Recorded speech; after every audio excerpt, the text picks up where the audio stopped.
Yanavanaka, good morning and welcome to the Brunch on MaiTV. I'm Jacquee Speight. And good morning, I'm Stanley Simpson. Thank you for joining us this morning. It's nice to have you back, Stanley. It's been, I know I was away for almost 10 days. Yeah, and never again. Don't ever go away Good to be again. back with you, Jacquee. I was watching everything from Australia. Of course you and, were. It's a trend now. Every time you leave, something big happens. Something big happens every time. So Yeah. moving forward, you just stay put. I just have to stay put. Don't go. I've told people, look, I just want to stay, despite. But look, there's a great opportunity to go and learn. Mm-hmm. Yeah. This is continuing on from that training I've been doing. Rosi Tamani and Dovi Varata and I, the publisher and editor of the Fiji Sun, we did this training on management and leadership, which is I keep saying it's a really good course for people going up the ladder to and those already in leadership, because as I've said, a lot of us just learn on the job. We never get trained on these things, and it's really great insight into how things, how organizations grow, develop strategies, things like that. But I must say, Jacquee, great job on the interview. I know you took a lot of flack, but as someone who's done interviews, it was a really great interview in a tough time. You're far too kind. And it's a tough situation for everyone. But this is a family calling for justice. And whatever people think of someone, people's stories need to be heard. Absolutely. People have a right to be heard. And I think it was important that we put that story out. Yes, we did, And Queenie and Isabella were so happy that the story got out. It's exactly what they wanted. Yes. Called for justice. The story had impact. International media paid attention. Amnesty International has responded immediately that same day. Yeah. You've got the Fiji Law Society speaking out yesterday. I did notice that after the first clip of the interview went out, 3 hours later, the military put up a statement correcting. Yes, they did. And that was just a preview. That was on Monday night. And I found it, also good that they expressed their condolences to the family, despite the situation that. They expressed their condolences. Yes. Fiji, we're a small country, and we have to manage these things. I was, the families, whatever we think of them, a lot has been said, and some of those feelings, some of us even. A lot of people cannot move past his past. Yeah. They just can't see him as a person who is the victim of a major crime. Yes. He was killed in custody. That's right. And, there's some strong circumstances surrounding that. Yeah. The military, we haven't seen the information, but they've informed us that there were attempts on the armory. That is, yes. And when I heard that, right? Jacquee, when I heard the attempt on the armory, those of us who know the history. Yeah. I just said, that armory, mutiny, this is very sensitive. This is not going to end well. But, right. I was thinking, okay, we are, the Constitution, that the police will take the lead. But, I think the military just went, it triggered them off. Yeah. Not justifying anything, but, they went, as the information we broke on the MaiTV. I was about to say, if you haven't read the story, right? Page today on the website. Yeah. If you haven't read the story, go on. Yeah, 3 attempts was made on the military installations for that armory. In Suva, in Nambour, and twice in Lautoka. So before that, they had been seeing drones. Yeah. Flying over, but they just took it as someone drone, and they were just logging it, drone report, and they were submitting it. But they started to piece things together. The first time when the armory, for the bridge, the pedal or something was, how they found out, I'm not really keen to tell stories I cannot verify. But the first attempt, they then said, they kept it between themselves. Hey, what's happening?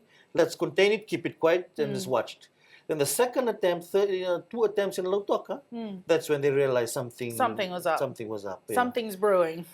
And, they put some things together now. We do not know if what they've done is correct, if the information they got is correct, but they are following strong leads. Yes. And unfortunately, that questioning led to death in custody, which is against the law in this country. Which is against the law.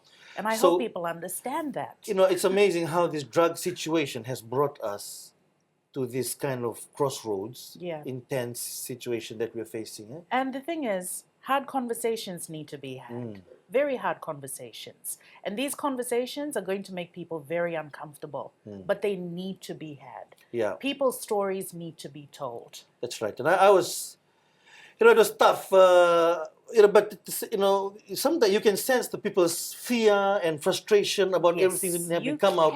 Yes. And but at the same time, there's a family. People do not let go of our human rights and our human values. That was a wonderful piece you wrote. Thank you. I saw that. Always ever so wonderful with your beautiful Thank words. you. We just have to praise each other. I'll only ever say it on TV this once. We will not repeat it. Jamie's telling me on the earpiece, don't be proud. But, and the attacks, I had to laugh, Jacquee, because I saw one of the attacks on you. Yeah. Someone actually sponsored it. Like, they didn't just post. Yes. They didn't just post, they paid for it. Paid Whoever for it you on are, Facebook. thank you so much. Honestly, that I was said, commitment. man, even I haven't had an attack on me sponsored. This is, fake accounts attack me a lot of the time. They had to pay for it in order for the reach to get out there. And Amazing. You know what? Good on you. Thank you to all of you who have commented on it, who said what you needed to say. You took the time, and kudos to you. You have time. I don't have time like that. But it was sponsored, and I'm so shocked. I saw, the criticism, and I told some colleagues, I said it's never too late, never too early to call for justice. Absolutely. And you're never too young to call for justice for your father. That is so true. So, you are never too young. Whatever. It's a really, I don't know the correct word to say it, but tough is probably the word, situation for everyone right now. It is. It absolutely is. Keep your humanity, people. Yes, that is a good line. Keep your humanity.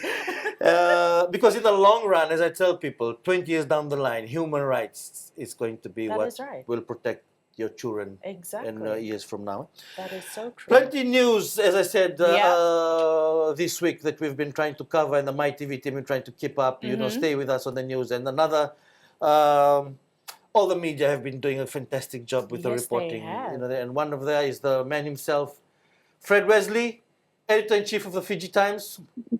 Morning, Fred. Hey, morning, Stan. Morning, Jacquee. Thank you for having me. Fred. Always good to have you. You're my favorite guest. You look. Welcome back home, Stan. Welcome back home. Thank you. I was welcomed with Ro, which was very humbling. Humbling. It's always humbling. I came home and no one was there to greet me. Why? And they just pretended to sleep. You missed a going. And I felt, did I do something wrong? They cooked me Ro, and they all sleeping. Matilda came and said, Dad, any chocolate? And then she grumpy face and then left. And then I opened one tin fish to go with the Ro, and she comes and tells me, hey, that's the dog's food. Don't you, and had the audacity to tell me, don't you eat the dog's food. I said, Matilda, look at me. When I'm looking for food to go with the Ro, I can be a dog if I need to. But don't you ever try and stop me. Yeah? So I had. Then Johnny came up and just said, Dad, any chocolate? And I said, no, and he went back down. So, I really priorities. Felt. Yeah, exactly. I was fighting some lonely battles. But Fred, some big news, and you also, on your front page, you see there, Cries for Mercy. Cries for Mercy, detainee you recalls also alleged got ordeal. an interview with one of those that were taken up. What's been like for you and the team covering the story? Well, Stan, thank you, man. I must say this. This is one time when journalists, when the media must come to the forefront, must stand up and consider all implications and whatever's around us. For us here at the Fiji Times, it's business as usual, making sure that we connect with authorities, making sure that we connect with the police, with the military, with the aggrieved members of the community and families. There's so much misinformation, there's so much assumption, and this is one time when people will rely on the media to, take hold of and hold power to account. Very, very important for all of us. Yes.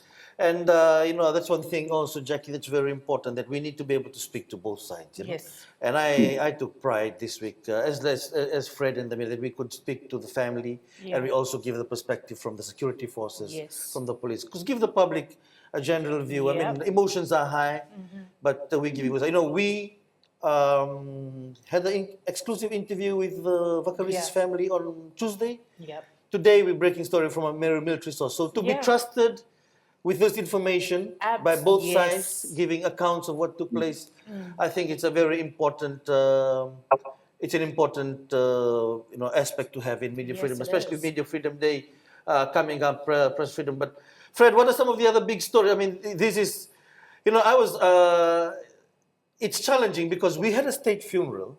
And on the day of the burial, I mean, we cannot go past it. This story just came through, and it was, how did you guys manage that, Fred? Because what was your headline on Saturday? Well, again, Stan, it's you said it. It has been a pretty challenging week with the funeral of the late former president, Ratu Epeli Nailatikau. Obviously, their houses were pressed in, people having to be diverted to that. And then in the face of that, you had this incident at a military camp up in Nambua. And that obviously came in the wake of those breaches at the armories in Lotoka and in Suva. But again, it's our role. It's as you mentioned, Media Freedom Day is coming up, and I think it's critically important for us to be playing that role and ensuring that whatever information we disseminate is credible and case of all these assumptions. I mean, people have a right to voice their opinion, definitely. But, how do you differentiate what's just an assumption, what's misinformation, and what's credible information, which is why it's important, that we embrace this role as a mainstream media and just continue doing what we're doing, to the best of our ability. That's such a lovely note from Fred that I don't want to add anymore. I think we need to go to break on that thought, and we'll be back with Fred. And we'll also be joined by MaiTV journalist Ilaitia Ravuwai. We'll be discussing the Constitutional Review Commission, some of the interesting submissions that have come through that we've been covering. Stay tuned.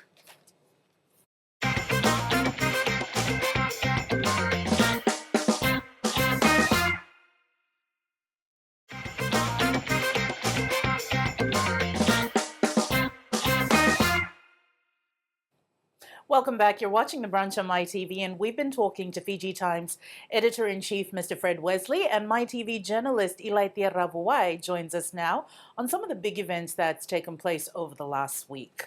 Yes, so Ilaitia, is Ilaitia on? Can we talk?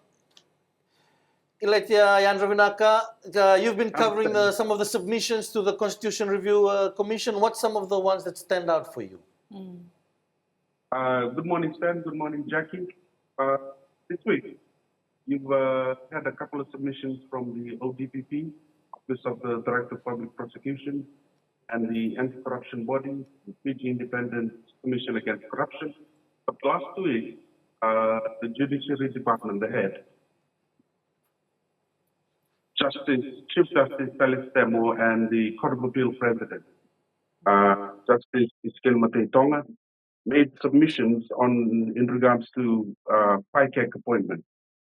He highlighted that there have been external political discussions about moving the power to appoint the FICAC commissioner away from the Judicial Services Commission to the Constitutional Officers Commission. Speaking on the matter, he warned fearlessly that this would be the biggest disaster ever if it happened. He argued that the Judicial Services Commission is uniquely qualified to choose the FICAC boss because judges have decades of experience assessing the actual legal capabilities of the lawyers in the battleground of the courtroom. He also warned the lack of courtroom experiences that politicians have. The Constitutional Officers Commission gets to choose who leads FICAC. Also, Jacquee, the restructuring of the JSC, Section 104 of the Constitution mandates that the Chief Justice and the President of the Court of Appeal, this is both Justice Temo and Justice Mateitonga, are ex-officio members of the JSC. He has suggested that this automatically disqualifies them from being top judges presiding over court cases that challenge the JSC decisions. He has proposed that he, as the chairperson of the JSC and the president of the Court of Appeal, they are both ex-officio members, that they nominate someone with the same caliber that serves in the Court of Appeal or the Supreme Court to sit in for them in matters of... Ilaitia, I just want to cut in. So what he's saying, what the Chief Justice is saying is he shouldn't be in the GIC? That he nominates someone, in particularly cases that are brought up as to what is happening now, that is being challenged, that he be able, as a top judge in his field, that he excuse himself and that his nominee sits in for him so that he can adjudicate these cases, or that Justice Mateitonga as well, whether it be in the Court of Appeal or the Supreme Court stand. It's kind of interesting that they in there, then they have to go and sit and judge again when they're part of the decision making. And I think we never, Fred, if you can come on, I think we never thought that a situation like this would happen, that someone from the JSC or someone from the judges will be involved in this kind of situation that's happening. Yes. So how are you seeing these submissions that's taking place? If people are looking for ways to correct the way the judiciary is structured. Thank you. I'm just reading, listening to Lai with interest, and he's actually said quite a bit. I'm not a lawyer. Here is, I'm pretty interested in what the Office of the Director of Public Prosecutions has come out with. They are saying that, they're capable of absorbing prosecutorial functions of the Fiji Independent Commission Against Corruption. But on the other side, I'm also reading that FICAC is actually raising concerns that it's legal obligation to report to the Attorney General, for instance, undermines its independence. So we're talking about independence, we're talking about roles, and what each one of them can do. But I think it's it'll be good to have someone with a legal mind go through this and try and work out the mechanics of what's important for us. But ultimately, what matters, or what should matter, is us, how we benefit from any changes if there are to be changes. So interesting discussion. What's been the response, like you were sitting in some of those submissions, what's been the response like from the commissioners, or what's been some of the feedback you received from these presentations? Yeah, sure. Which is, she talked about Lavi Rokoika, the acting commissioner. She said that they're a specialized organization. She has suggested that their work not be merged together with the work of the ODPP, the Director of Public Prosecutions there. These are lawyers, of course there are legal issues, but I just wonder if there's some kind of power struggle or positioning that is happening at this stage, these bodies asserting themselves. I think I read in the Fiji Sun, or probably the Fiji Times, that office the DPP office saying, look, we can absorb FICAC's functions because we got, as you mentioned, and if that happens, then FICAC is disbanded. Disbanded. Yes. Yeah, Fred, you guys have covered some of that. Yes, we have. Again, now that you've mentioned that, what the DPP has said is they had operated with more than 50 prosecutors on a budget of about 6 million. And while they pointing out that FICAC had a budget exceeding 10 million with only 14 prosecutors. So pretty interesting discussions are going on, I suppose. That's interesting information. Yeah. That's great information. And that's some of the information you can only get if you read Fred's Fiji Times or if you come and watch the Brunch show. So that's the good one. And I heard, that the other one that, I made a comment on it on my Facebook page just to put things out and try and get discussions going was about the proposal or the submission by FICAC that the appointment of the FICAC commissioner be scrutinized by Parliament instead of the AG, which is at the moment. Yes, where it is at the moment. Why the shift to Parliament? Yeah, they're saying that the Parliament's elected body to scrutiny, but I think this should be under legal consideration. I mean, that's my view. I feel it should be. Because politicians and those in Parliament, they don't look at the legal thing. They're looking about how it will benefit them politically from the way because all of them represent different parties, they represent different constituencies, and not all of them are not all of them are lawyers. They're not all lawyers.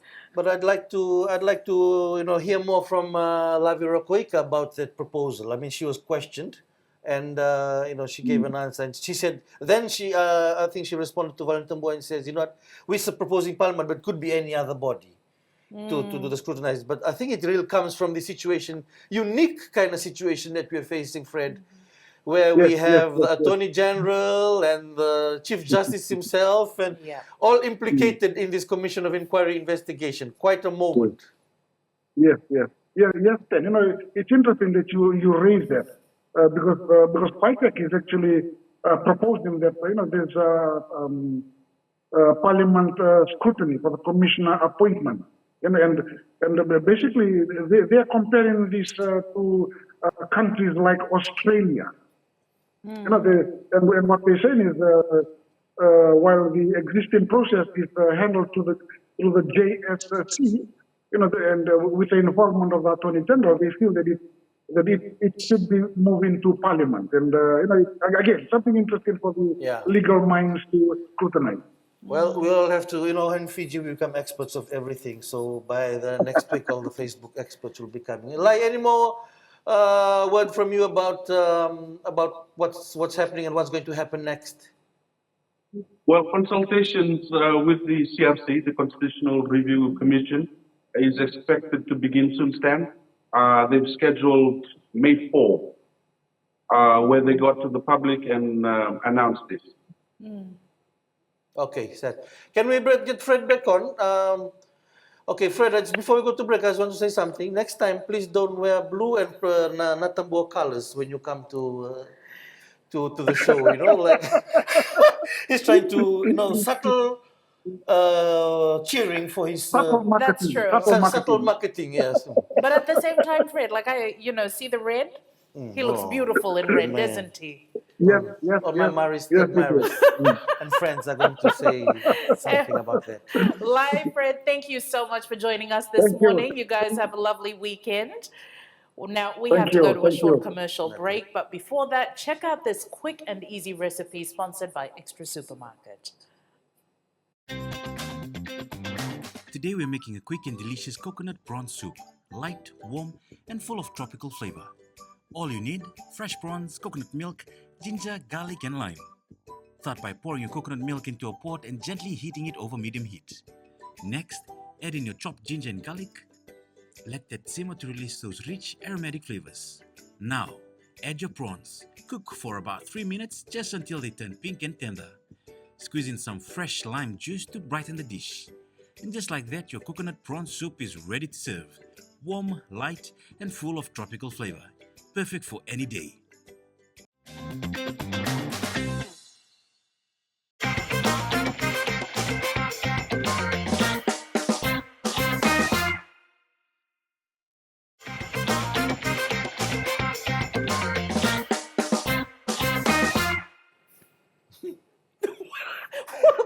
You're watching the brunch on MaiTV. We hope you're enjoying the show so far. Now, this time last week was the state funeral for the late Ratu Epeli Nailatikau, a high chief, statesman, proud activist of safe sex, and of course, the true embodiment of the people's president. He was a really good friend. He was. We respected him so much. He had such a chiefly personality, one would say, but like he didn't carry that air. No, he with did him, not. he was just like he'd see you, and we had so. Yeah. He loved humor, and I'm one person that likes to share jokes. And man, he just like it was so nice. I always tell people, so nice to have a president. I used to tell people at one time, we have the best when he was president. Yes. I said, we have the best president in the you could country truly because I can connect just with connect with him or Yeah. call out name and he'll call me something, Yes. And Very when, approachable and when we spirit. were at functions, even overseas, and big dignitaries, foreign dignitaries there, he would see us, and not like how some ministers obviously they keep to their role, Yes. but he would just break custom and hey, Yeah. come here and say things. It was just such a special character, Yeah. and I think we honored him well. The state funeral Yes, it was beautiful. It was beautiful state funeral. Yeah. And the MaiTV team, Lucy's online.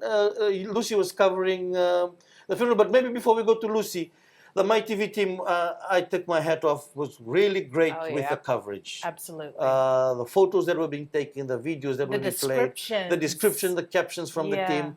Outstanding work from the team, and also from the other media who were covering.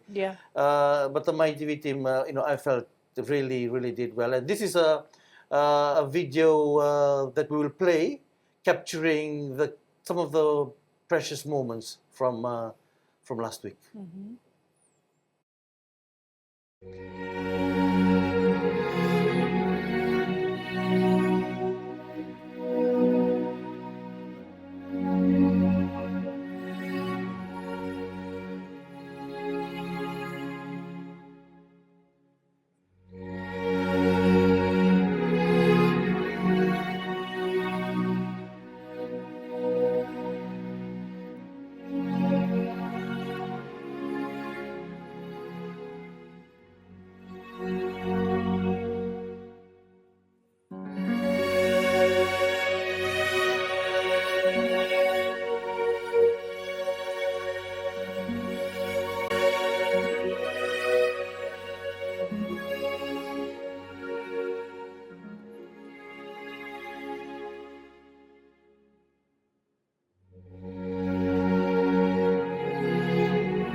goosebumps.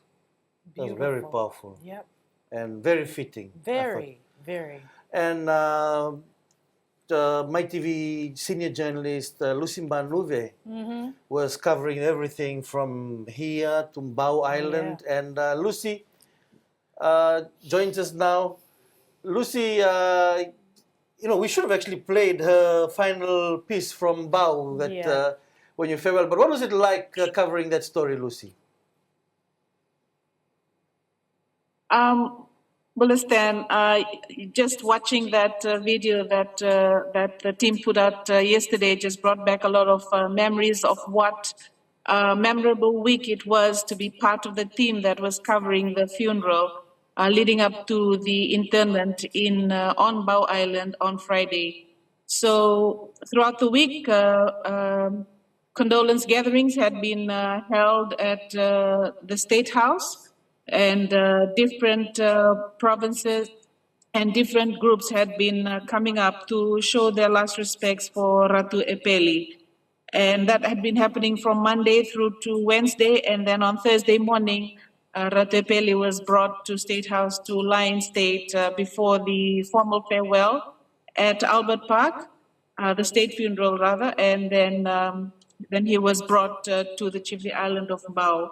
We were on Bao Island from Thursday, and we were able to see firsthand the preparations that were taking place there for the farewell. So the funeral brought together leaders, it brought Fiji together. It was a good show of unity. It was good to see. The former Prime Minister Frank Bainimarama marching alongside former comrades from the Navy and the military as they followed the casket of Ratu Epeli through the streets of Suva, the streets that he knew so well, and walked past people that he would have interacted with when he would go and have his morning coffee. And we were told at Moments Cafe and other little places that he'd stop at to speak with people and mingle with people. Stan, after coming from the Saltambu, when the military band was coming down the hill from the Saltambu, they played a song that he would usually sing at functions. People were telling stories of how he would just rock up to the band and ask for the mic and sing various songs. And one of the songs the band broke out in was the Sicily My Wine and Doi. And as soon as the band played that, people around the little, sheds, everyone started laughing and just sharing memories of how they'd be at functions where the former president, Ratu Epeli Nailatikau, would sing his rendition of this song. So it was a privilege to be part of the team that was there, Stan. And it was just a moment in history to be part of it and just to see people come together, the royal family from Tonga, the king of Tonga, come and show their final respects to our former president and the Tokene Songalaka. Thank you, Lucy. That was great work you did. Absolutely, Lou. I was, it was a sad occasion, but I was really proud of our country. Just, the way everything looked. Yes. The soldiers, the military looked great. The police, the whole forces. When we collectively come together. My God, Fiji. Yeah. We were capable of amazing, great things. And, a lot of people were from other countries, were following it too. Yes, I was with other regional media leaders, and they said, wow, this is very, such a grand farewell. Yes. And I said, for a grand person. And many of them knew him well because he was so well known around the region. And the other interesting, I think, when Lucy mentioned the former Prime Minister Bainimarama, I was happy that they came together. I saw him marching next to the former President Katonivere. They were together at one time. Yes. And then the former Prime Minister criticized him strongly. Yes. He lost his place in Parliament for criticizing the former President.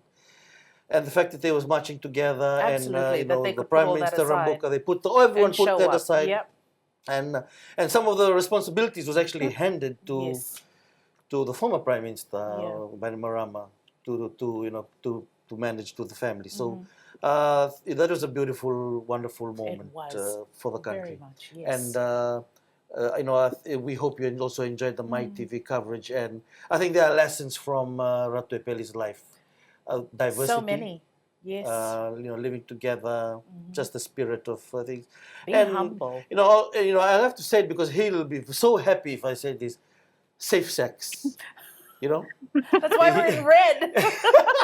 He was always, I tell the joke that he always carried a condom in his pocket. Everyone should carry a condom. Men, and, women. I would make money from that. I would tell people, our president at the time has a condom. And they said, no way, you're lying. I said, okay, bet $20. Yes. And I'd go to him and I'd say, hey, sir, where's the condom? Then he'll put and it's $20. And I told him, he said, hey, make sure you give me some of that money. But he was such a great man, and we honor his legacy. We'll be back after the break.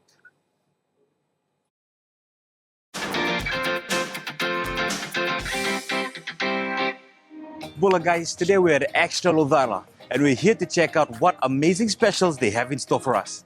Come with me, let's go check it out. Now, Ochi brings you amazing fruit juice with no added sugar. From convenient 250 ml bottles to family-sized 2-liter options in flavors like orange, pineapple and cranberry, it's a healthier way to stay refreshed. Now, if you're looking for nice, refreshing juice, you can't go wrong with Ochi's natural flavor.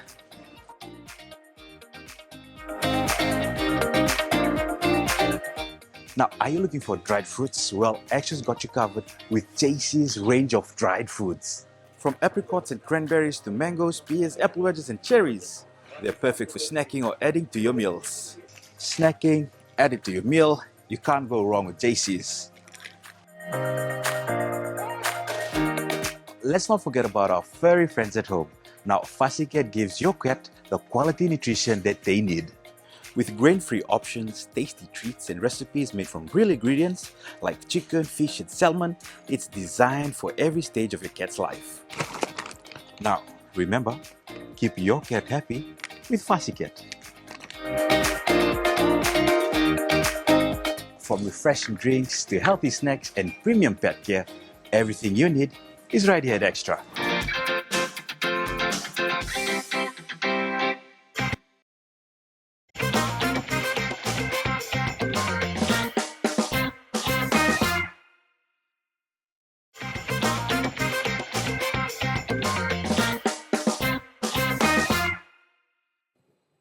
Welcome back. You're watching The Brunch. And good morning. I'm Stanley Simpson with Jacquee Speight. Sorry, we're having a moment here.